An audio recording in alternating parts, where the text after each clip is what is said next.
Hello, and welcome to the Gravel Ride podcast, where we go deep on the sport of gravel cycling through in-depth interviews with product designers, event organizers, and athletes who are pioneering the sport. I'm your host, Craig Dalton, a lifelong cyclist who discovered gravel cycling back in 2016 and made all the mistakes you don't need to make. I approach each episode as a beginner to unlock all the knowledge you need to become a great gravel cyclist. This week on the podcast, I'm going to welcome author Denis Faye, who's the author of the BWR Guide to Eating Like a Semi-Pro. The book takes a very practical look at what it takes to maximize your nutrition at gravel races such as BWR or any long endurance gravel race. As you'll learn in the discussion, Denis has a background as a journalist and later spent over 2 decades at Beachbody focused on nutrition. He's competed in 3 BWRs himself, as well as many other long gravel rides and cyclocross races. He learned the hard way what not to do in these races, and he took the time to document both the science behind nutrition and what you can be doing both prior to the race, race day, and upon recovery. Before we jump in, I need to thank this week's sponsor, AG1. AG1 is a daily foundational nutritional supplement that supports whole body health. I literally drink this product every day and have done so for many years. I first discovered AG1 back when I was recovering from chemotherapy and radiation during my cancer treatment. I was looking for a nutritional supplement that I could take easily without taking any pills that was going to kind of give me a great baseline to start every day. I can't remember how I originally discovered AG1. I think it actually was from a podcast I was listening to at the time. But I discovered that AG1 contains 75 high-quality vitamins, minerals, and whole food source nutrients that supports energy, focus, strength, and clarity. For me as a gravel cyclist, I also think about it in terms of my recovery. Many times as a busy person with a family, I'm going out for a ride, put myself in the hurt locker, and I got to go right on to the next thing. I got to play with my son, hang out with my wife, and I'm really not taking care of my body, knowing that I can just take a glass of AG1 and it's going to sort of pour back in some multivitamins, some probiotic in one simple drinkable thing. I love it. So my daily routine is I get a packet of AG1, put it over ice, shake it up with water, and for less than $3 a day, I take care of my body. It's well worth the investment. If a comprehensive solution is what you need for your supplement routine, try AG1 and get a free 1-year supply of vitamin D and 5 free AG1 travel packs with your first purchase. Go to drinkag1.com/thegravelride. That's drinkag1.com/thegravelride and check it out today. With that said, let's jump right into my conversation with Denis. Denis, welcome to the show. Thanks, Craig. It's great to have you on. Your people are my people. So I really appreciate you checking out the book and having me on. Yeah, I feel like every year I want to make sure to have conversations about nutrition because I think it's something that's a very complex subject, yet with the right information in front of you, it's easy to make a plan to be successful during a race like BWR. Yeah. And there's things you need and there's things you don't need. And you can kind of start with the basic stuff and work your way up.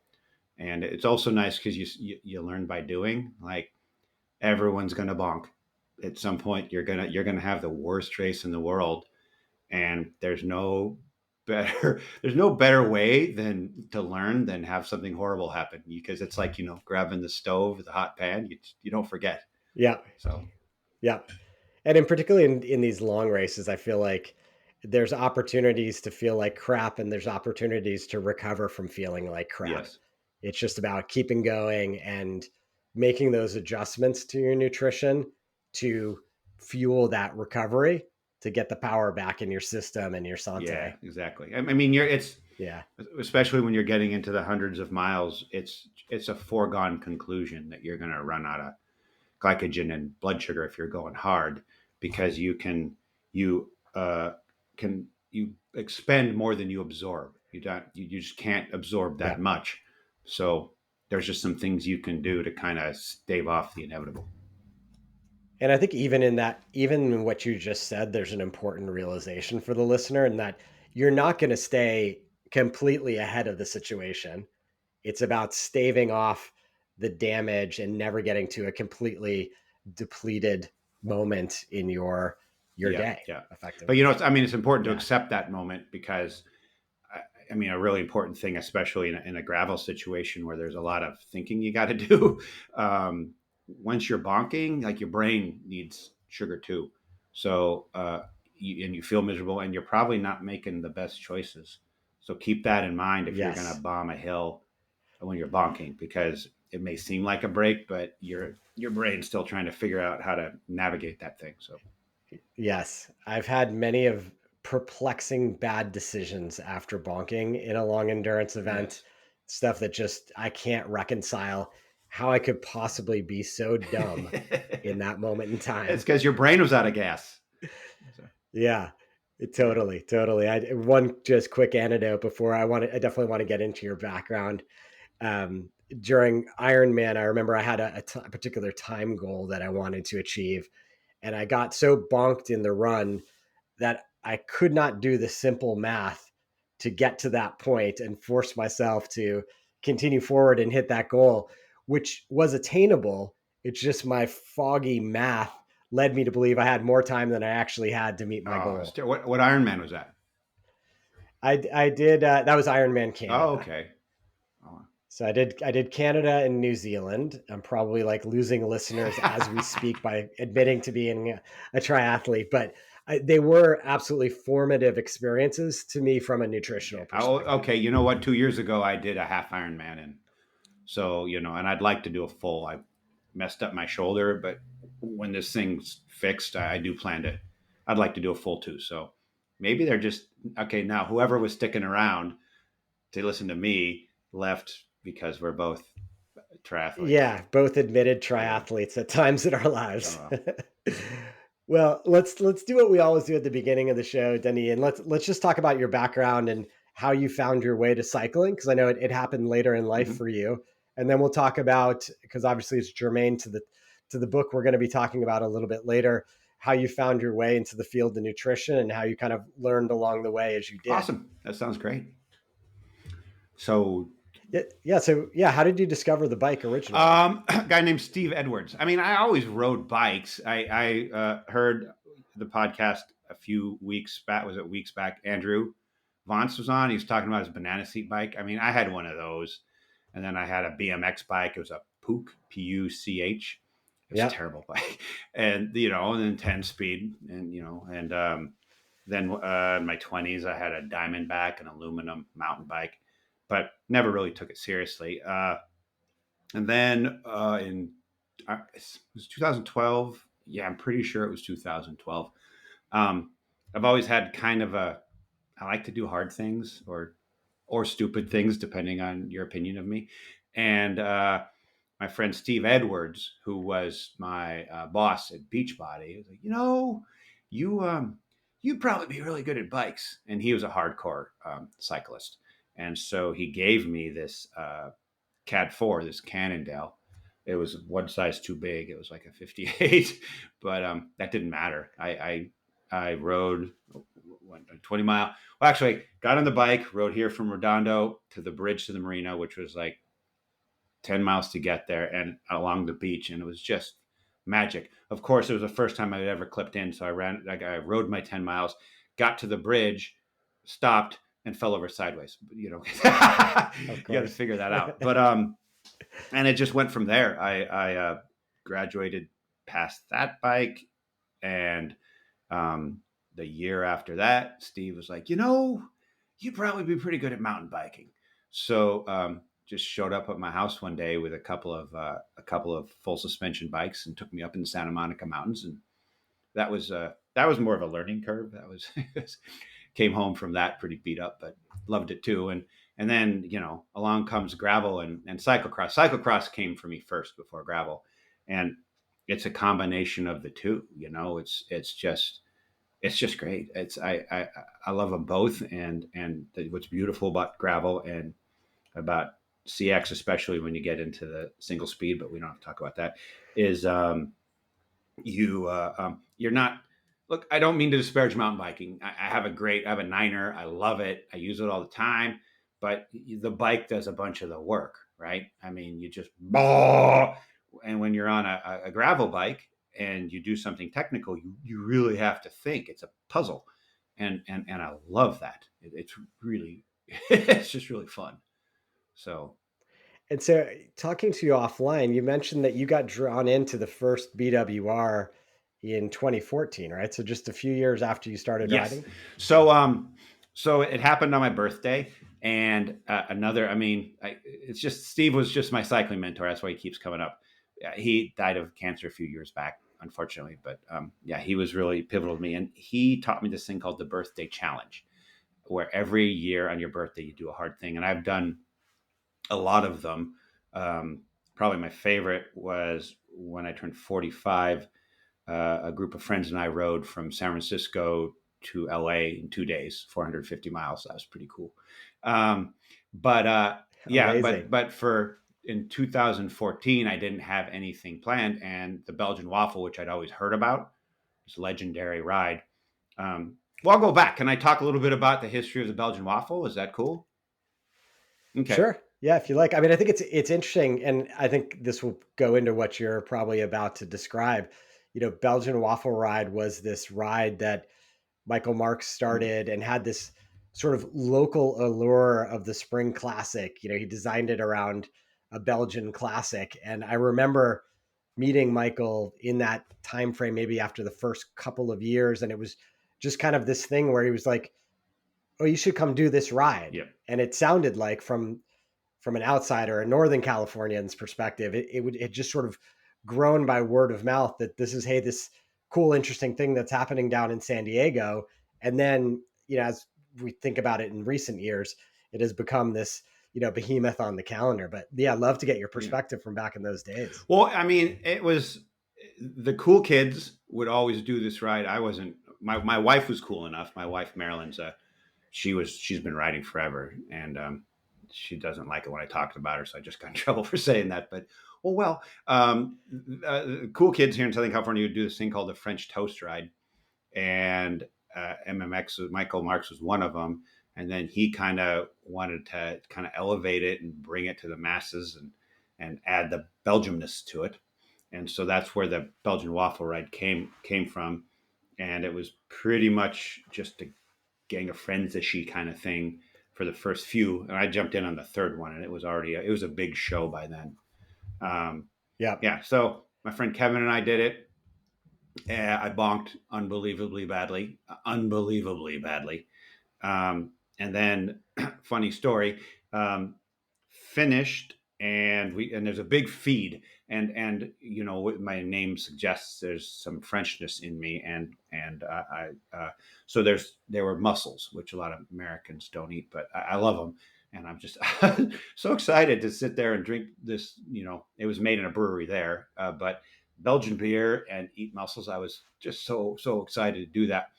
But as I was waiting in line, there were these carrots, and so I ate a carrot, and I was super hungry, so I ate it super fast. So I didn't chew it very well, and my body reacted. And I think what happened right after. So this is some advice. Here's an actionable item for your listeners. Um, you have these two nervous systems. You have the sympathetic and the parasympathetic, and like you have your rest and digest one and your stress, fight or flight one. And I was still in the fight and flight system, so the digestion was difficult.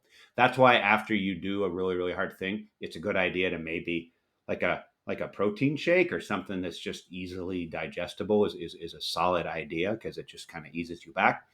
Like basically shoving a carrot in your mouth whole doesn't work, and I just started barfing and just barfing, and I the whole presentation I was everyone's like, woo beer, woo mussels, woo whatever they're eating, and I just had one of the garbage buckets and just yakking the No. whole time. So that really inspired me, and I wasn't supposed to be a nutrition expert at the time, and it really, I'm not going to make that mistake again, and I'm going to help others so that they don't make that mistake. Love it. So you went back the next year and the following year after Yes. that, Did you did you improve your nutritional performance and physical I performance in did. those years? I also, in that first year, we didn't, back in my day, we didn't have gravel bikes. It was a Fuji SST with gator skins on it. I mean, I didn't, those were questionable tire choice, but they were tough. It's like, this will work. And so I got a Crux, and that was a big game changer. But also, yeah, I got my eating right, was very smart about it and regimented, and, don't knowing a lot of it's really eating even when you're not hungry. That's a big key to, and another, I eat, prepare beforehand, start eating for your race for, yeah, 3 or 4 days beforehand is when you're going to start eating for your race or your ride. If you're going to go hard, right? And Yeah. always eat for future you. Always eat for you in an hour. That's crucial. Like, Yeah. how many times you've been riding with someone, you're like, you should eat, and they're like, I'm not hungry. And like, future you is going to be hungry. You know? Yeah. I think that's the thing that it's so easy to get drilled into you in the triathlon context because you're going to be doing something different. So believe me, I think when I first started training for triathlons, I went to a conversation with the team I was training with, and the coach was asking about, well, how do you eat when you're on the ride? And I'm like, well, I usually do Nicasio Loop, which is a local loop here out of San Francisco, maybe 70 miles from San Francisco. And I said, well, I'd have a couple bottles of water and maybe one nutritional Mm-hmm. product. And he just lost his mind. He's like, for 70 miles, because a lot of that old cycling training, you just kind of went out and did it and you didn't think too Yeah. much about it. But when you have to do something afterwards, you absolutely need to fuel up for that next event. But the truth is, even as a cyclist, as you just said, fueling for those moments an hour now from now, 2 hours from now, even if that's the moment when you're off the bike, Yeah, is it is. important. Well, you bring up a good point though about I do the same thing. I'll go do the donut loop, which is super long, and I get home and I had like a Cliff Bar at some point, and my water bottle's half full. I'm like, that was that was foolish, but you just kind of adapt and you learn how to do it. And also, if you're just going off for a mellow ride, and you're not going to get up into those higher zones, there. I'm shrugging. I guess I shouldn't shrug because okay, I wish I could make a noise. I'm It shrugging. doesn't translate well No, into no. the Okay, let me audio, try that Denis.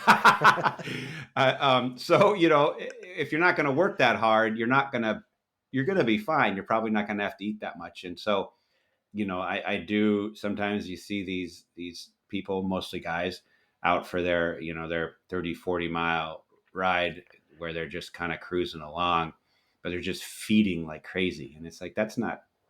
You're just eating sugar. You're just eating candy Yeah. right now. Don't do that. So stepping back, so you started your career as a Mm-hmm. journalist and then found your way to a company called Beachbody and ended up focused for many years in the field of Yes. nutrition. Along the way, as you've just described, you discovered cycling, the Belgian Waffle Ride, the cyclocross scene there in Southern California. Let's talk about how it came to be writing this book, the BWR Guide to Eating Like a Semi-Pro. Well, Beachbody was a masterclass for me in nutrition. Out the gate, even though I wasn't a registered dietitian, I had the opportunity to work with them and with scientists, and again with Steve, um, to really learn by doing and seeing how people did, and then learn. And then also we'd put out these programs with these nutrition guides, and then we'd see firsthand, working with test groups, and then after they came out, how the nutrition helped people. And I mean, it always helped people, but we were able to adjust and fine tune. I got to be in this giant research study with like millions of people buying this stuff. Um, and have people working for me dealing right with the customers so I could get that feedback and learn. And then by the time I really started getting serious on the bike, I had a really solid foundation of sports nutrition. So it was very easy for me to just um, build on that to kind of include endurance athletes into that fold, you know. Um, Right. and that's just kind of that's what came to it. And right after 20 years of Beachbody, I decided to go do my own thing. And right now I'm a communications consultant. I help companies um, do their messaging. And MMX was just MMX. In addition to being a cycling dude, he's a marketing self. I don't know what to call it. He's a like started. He's an entrepreneur. That's the word I'm looking for. And so ask for, and he's like, oh, you know a bunch of stuff. You should write me a book. And I don't think I don't think he thought I'd actually do it.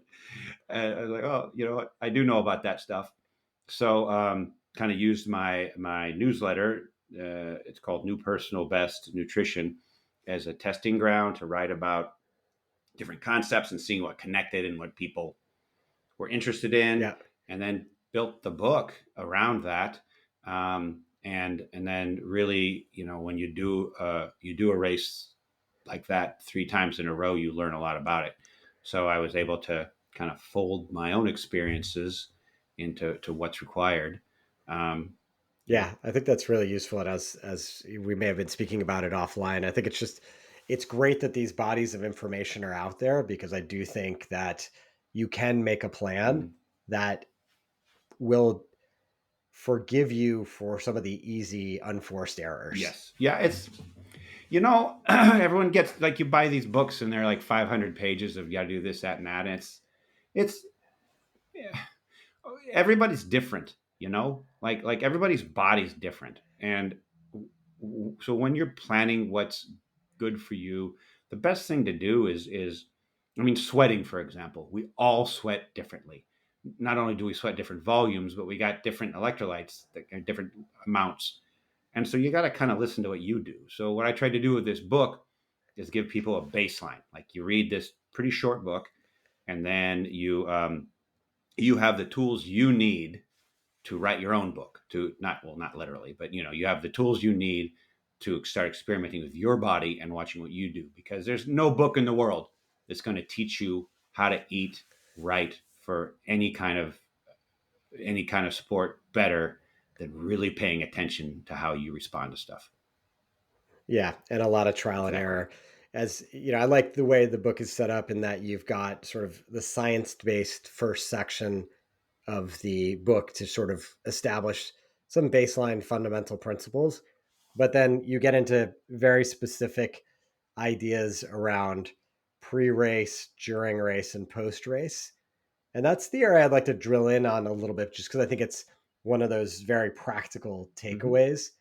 So let's talk about pre-race, and there's probably the immediate period, those 4 or 5 days prior to the race, what you want to do, but there is probably also prior to that some things you want to think about. To your earlier point around, you do need to learn these things about yourself, and one of the things I wanted to touch on was just gut training and what that means. I love gut training. I think it's the thing that gets overlooked a lot. And I mean, for a bunch of different, again, you don't know how you're going to react to stuff. And then also,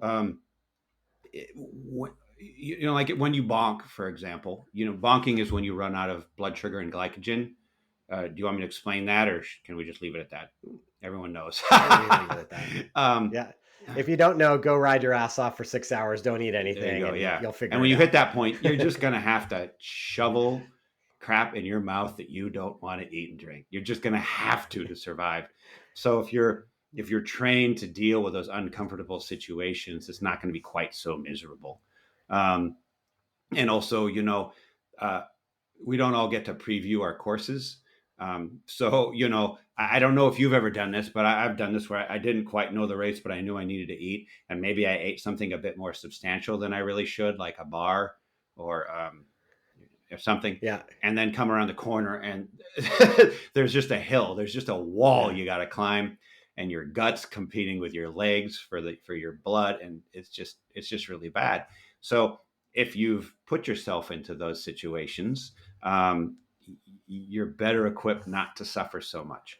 Um, So what does gut training look like from a practical perspective? How would you describe it to someone what are some of the exercises they might go through in their months of training prior to a Okay. big Well, event? first of all, don't do it more than once a week. Like the rest of the time, your training should be your training for training. You don't want to sandbag yourself all the time.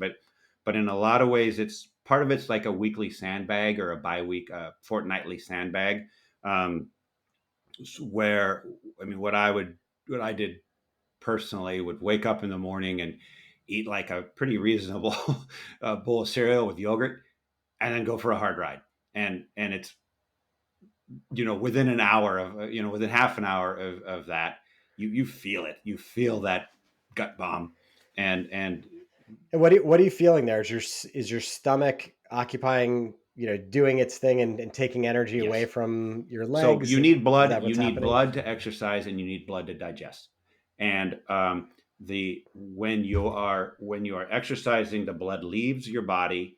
Or it doesn't leave your body. It leaves it leaves your guts, and it goes out to your extremities. And when you eat, all the blood goes to the middle. That's why when you eat, sometimes you get cold. That's because all the blood has gone down there to digest.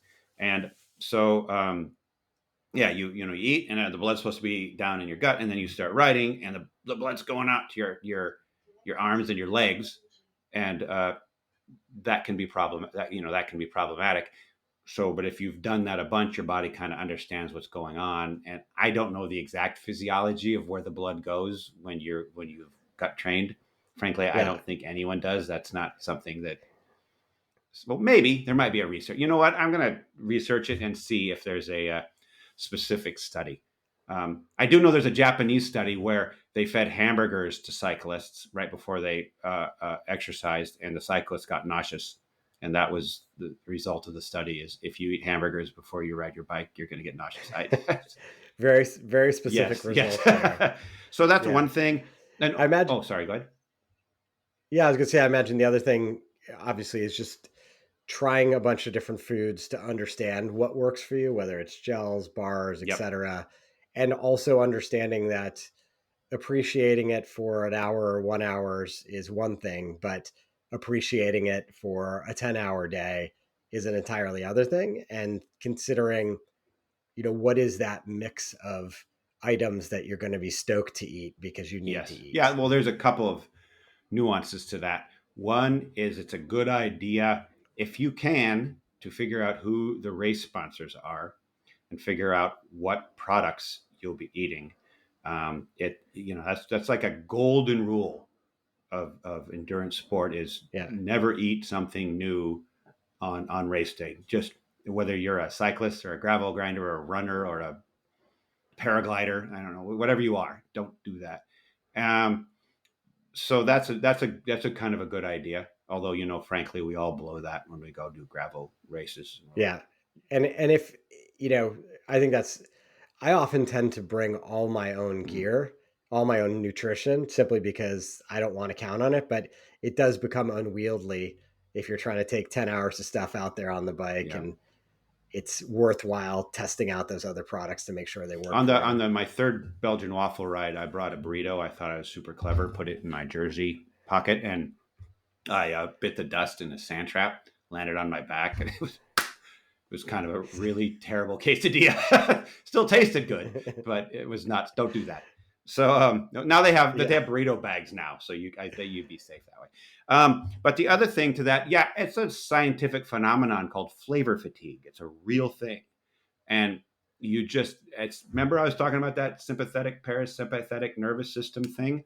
You get your stress response elevates so much that your body's like, I don't want to eat, I just want to get done whatever you're making me do. And um and it's kind of bad because you're just draining your source.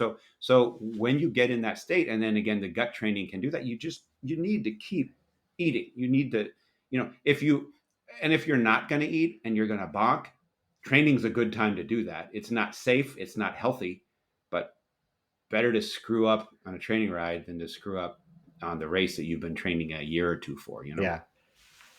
Yeah. How should people be thinking about those 2, 3 day run up to the Belgian waffle ride? What are the things they need to be thinking about? Are there things they need to be avoiding? um Anything that'll make you sick. I mean, some people go so far as to say the new food thing is also a good time to practice that. You know, you don't want to be all bloated the next morning. I've given different advice over the years, but my current stance, there's a woman, Australian researcher named Louise Burke, and her advice, she's great. Her advice is very simple, and that's just, you know, like 2 or 3 days before the race, eat a lot of carbs. Um, and again, you'll learn how much that is. But so you have this stuff in your muscles called glycogen, which is like a backup blood sugar, and it kind of and depletes, fills and depletes, and you can kind of cram it full, like you can fill your muscles up like glycogen sausages. Um, if you eat a whole bunch of carbs for a few days leading up to your event, um, probably like the night before is a pretty good idea. Don't eat so much the night before that you wake up in the morning feeling like crap, but you know, eat nice. And then in the morning before your race, that's not, don't think about like packing it in. Like that's when you're replenishing your stocks and you want to eat smart, sensible food, but you don't want to pork out right, like, you know, within those last few hours, because you'll just have a stomach Yeah. full of food. And as much as I like the gut training and recommend it for training rides, don't deliberately sandbag yourself before a race. As you're transitioning to event morning, and you just mentioned, eat a little bit lighter, don't feel like you need to totally pack it in. Oftentimes with these gravel events, you might see athletes arriving an hour before the event to line up or queue in to get a good position. Should you be eating during that time period? How close to actually the gun going off should you be So the eating? general rule, again, you as an individual may have, you're going to learn how your body works, right? But the general guidelines are 2 to 3 hours before, pretty good, substantial, balanced breakfast, but like a carby one. So we're talking, you know, oatmeal and fruits and nuts, or pancakes or waffles, or whatever. I'm not talking about eggs and bacon, because there's no carbohydrates in that. And then if you've done that, you'll probably be pretty okay. Just kind of keep sipping water. Maybe have like right before the start, have like a little gel or a little. You can have a couple of dates if you're Mr. Natural, Mrs. Natural. Um, if you didn't do that, if waking up that early and eating that far in advance is an impossibility, like an hour before your race, have something pretty carby, like like the Belgian waffle has waffles. So you could just kind of have a waffle then, or you know, a piece of fruit plus. Um, and then if you still didn't have that, half an hour, 20 minutes before, like like half a banana, something like that. And good luck. Yeah. You probably should have woken up a little bit earlier and eaten. You know. Once the gun goes off, obviously a lot of adrenaline, a lot of pack riding, certainly in BWR San Diego, for Mm. example.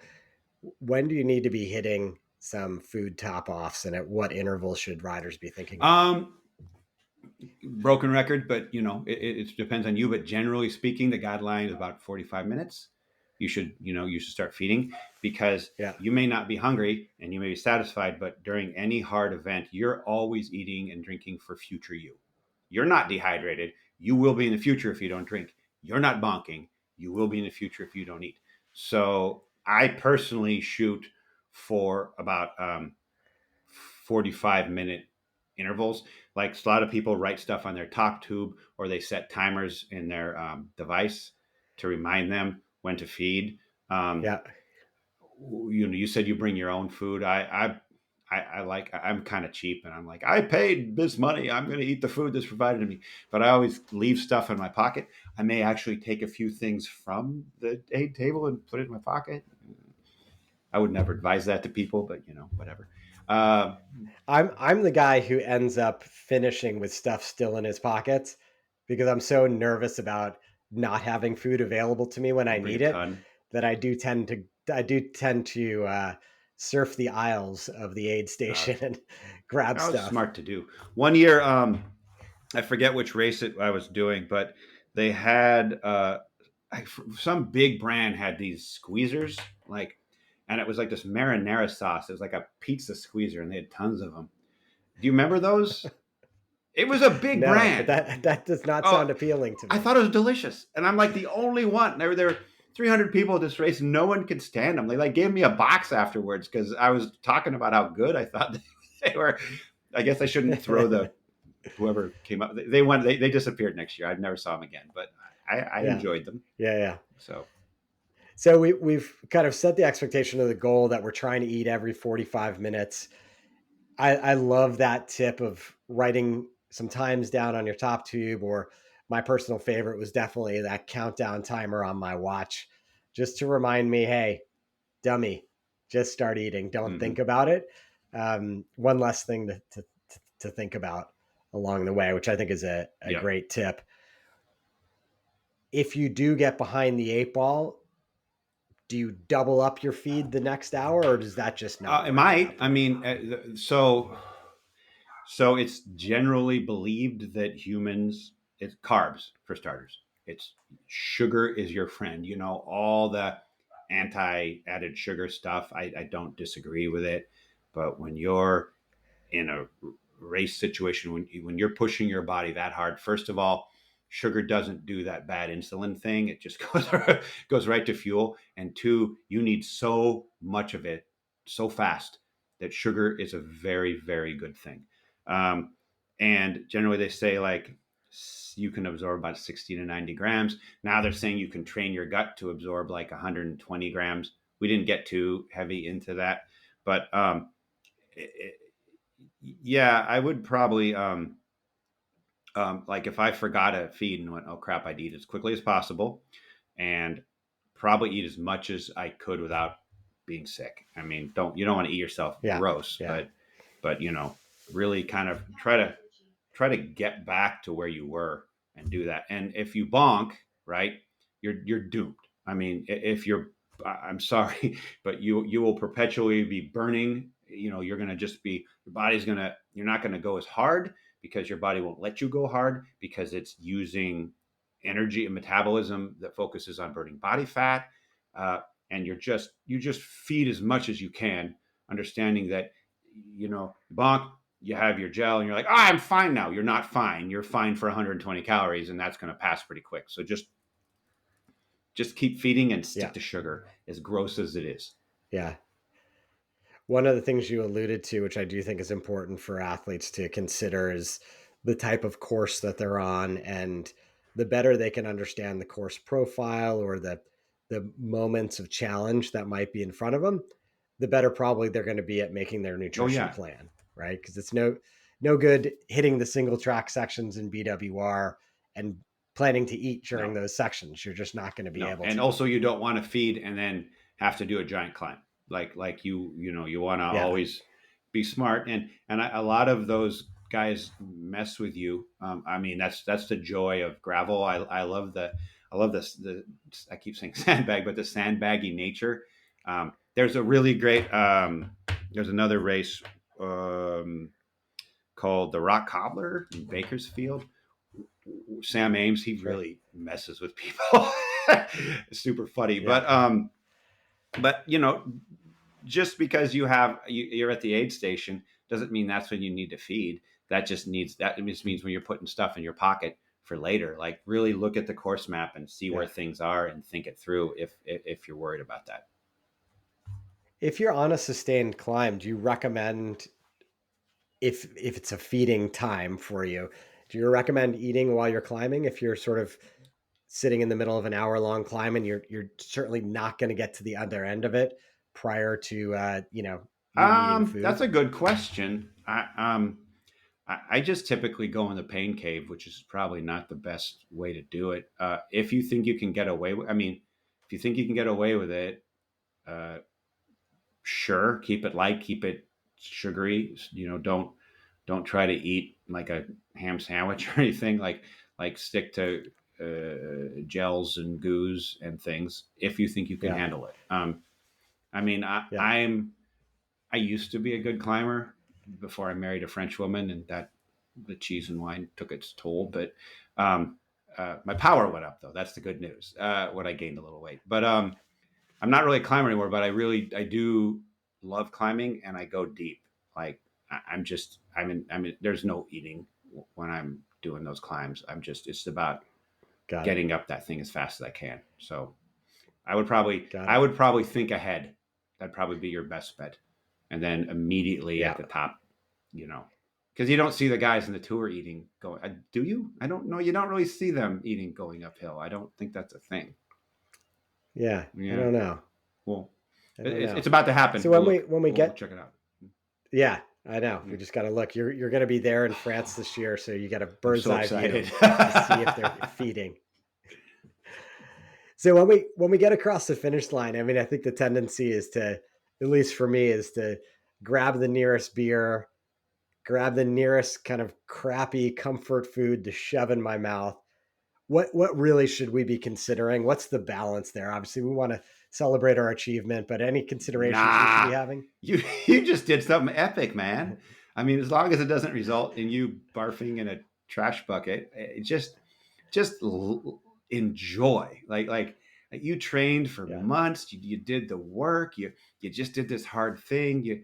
There's that kind of, I don't know if you ever heard of the 80-20 rule for eating. Like that's definitely, you're in the 20% zone. Just Yeah. enjoy it. Don't. The one thing you should not do, actually, no, I'm gonna take this back, because a lot of times you go do those events and you may have driven there and you're going to be really dehydrated and depleted, and alcohol is going to hit you much harder.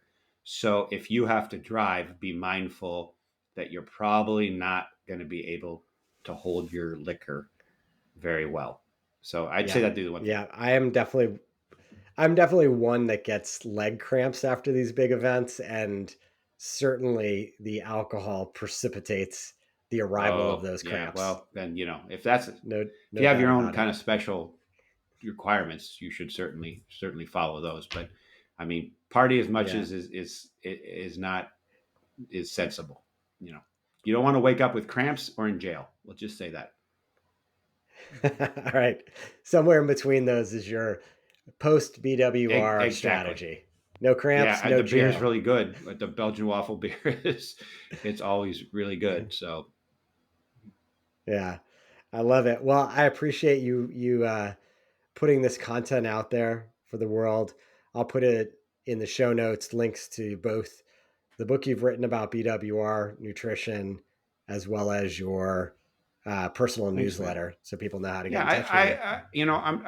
I don't deal with individual clients, but I really love answering these questions and helping people figure stuff out. And that newsletter is a forum for just asking me questions and so that I can explore situations with you and help you come up with solutions that work for you. So I hope I can do that, and I hope I help people today a little bit with some of the advice that you and I discussed. Yeah, awesome. Thanks for the Thanks, conversation, Craig. Denis. Thanks a lot. That's going to do it for this week's edition of the Gravel Ride podcast. I hope you enjoyed that conversation with Denis, and make sure to check out his book, BWR Guide to Eating Like a Semi-Pro. You can find it on Amazon or direct in the show notes. I'll put a link to his website so you can subscribe to his newsletter. You can check out that book, and you can find out anything else you wanted to find out about Denis and his journey. Big thanks to our sponsor, AG1, for supporting the show. Remember, just visit drinkag1.com/thegravelride to learn everything you need to know about the product. If you're interested in connecting with me, I encourage you to join the Ridership. That's www.theridership.com. That's a free global cycling community where you can connect with me, with Randall, and other gravel athletes all around the world. If you're able to support the show, ratings and reviews are hugely appreciated. Or if you're able to contribute financially, please visit buymeacoffee.com/thegravelride. Until next time, here's to finding some dirt under your wheels.